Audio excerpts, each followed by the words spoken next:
Hello everyone, welcome to Pius Creative World from the page Elegance. আজকে এই ভিডিওটা আমি বাংলায় করছি বিকজ এটা একটা বাংলা ট্রেডিশনের পাঞ্জাবি আমি করেছি, পাঞ্জাবির উপর কাজ করেছি। তো এই ভিডিওটা আমি ভাবলাম যে বাংলাতে করা ভালো, তাই বাংলাতেই ভিডিওটা করছি। যদি কারোর মনে হয় अगर किसी को लगता है कि हिंदी में इस वीडियो को चाहिए तो कमेंट सेक्शन में ज़रूर लिखिएगा। এই ভিডিওটা শুরুতেই বলে নিই, একটা পাঞ্জাবি এক বন্ধুর জন্য করেছি। এটা ইচ্ছে ছিল পাঞ্জাবিটার পুরো ভিডিওটা আপনাদের সাথে শেয়ার করব। এটা শর্ট ভিডিও আপনারা দেখেছেন আগেই। এই আঁকাটা অনেক দিন ধরেই ভাবছিলাম যে কি একটা করব পাঞ্জাবিতে, কি করব। তো আমি এখানে দুটো কালার ইউজ করেছি। পাঞ্জাবিটার রং ছিল মেরুন।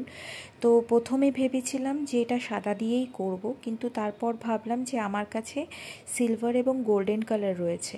তারপর ভাবলাম গোল্ডেন করব। কি মনে হলো যে সিলভারটা দিয়েই শুরু করলাম, সাদা দিয়ে বেশি ভালো লাগবে।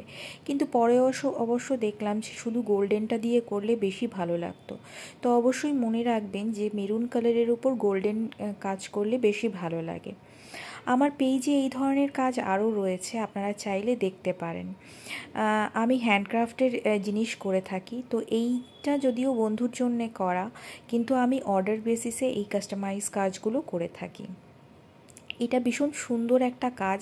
এটা একটা বাংলার ট্রেডিশন, পাঞ্জাবির ওপর হ্যান্ড পেইন্টিং, আলপনা দিয়ে করা। আবার আপনারা চাইলে আপনাদের মতো করে সেটাকে কাস্টমাইজও করাতে পারেন। আমি নিজের মতো করে পাঞ্জাবিটা কিনে, ও আমাকে বলেছিল করে দিতে, তাই আমি নিজের মতো করে পাঞ্জাবিটা কিনে ওর জন্য করে দিয়েছি জিনিসটা।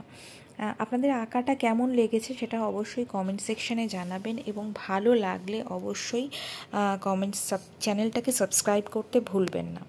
এই ধরনের আঁকার ভিডিও যদি কেউ করতে চান, তো প্রথমেই আপনাদের একটা কথা বলে নিই যে আপনাদের দুটো জিনিস দরকার পড়বে এটা করার জন্য। সেটা হচ্ছে কালার, তো আপনি দেখতেই পাচ্ছেন ফেব্রিক কালার, অ্যাক্রেলিক কালার দরকার হয়।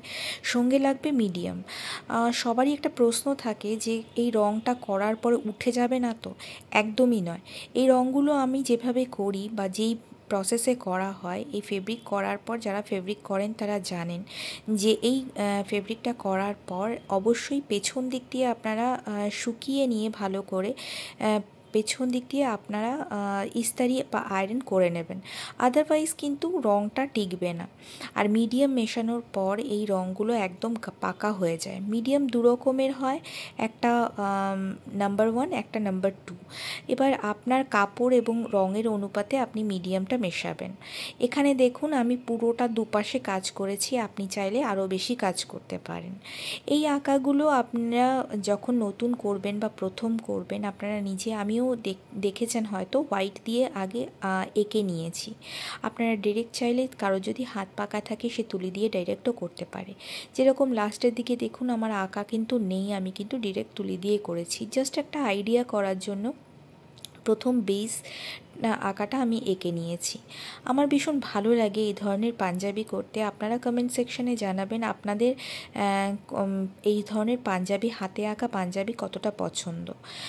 আমি অবশ্য আপনারা কে কে এই কাজটি করতে চান আমাকে সেটাও জানাবেন, এবং করতে পছন্দ করেছেন তাদের ভিডিওর লিঙ্কগুলো যদি আমাকে পাঠান আমি অবশ্যই দেখব। এই কাজটি করতে আমার অনেকক্ষণ টাইম লেগেছে, যদিও আমি একদিনে পুরো কমপ্লিট করেছি এটা আমার লেগেছে 4 থেকে 5 ঘন্টার মধ্যে আমি এই কাজটা করেছি, কারণ আমার হাতে সেদিন অন্য কোনো কাজ ছিল না, এই কাজটাই কমপ্লিট করেছি। এখানে দেখুন এই লম্বা লম্বা ধাড়িগুলোর মধ্যে আমি গোল্ডেন কালার ইউজ করেছি, আর মাঝখানে একটু গোল করে দিয়েছি, একটুখানি বোতামের মতন আকার দিয়ে দিয়েছি। তো এই গোল্ডেন কালারটা সম্পর্কে বলে নিই। এই গোল্ডেন বা সিলভার কালারটা হচ্ছে পার্ল গোল্ডেন বা সিলভার অ্যাক্রেলিক কালার। এই কালারগুলো একটু মোটা ধরনের হয়। এটার মধ্যে পাতলা মিডিয়ামটা মেশালে বা 1 নম্বর মিডিয়ামটা মেশালে আপনাদের বেশি সুবিধে হবে কাজ করতে।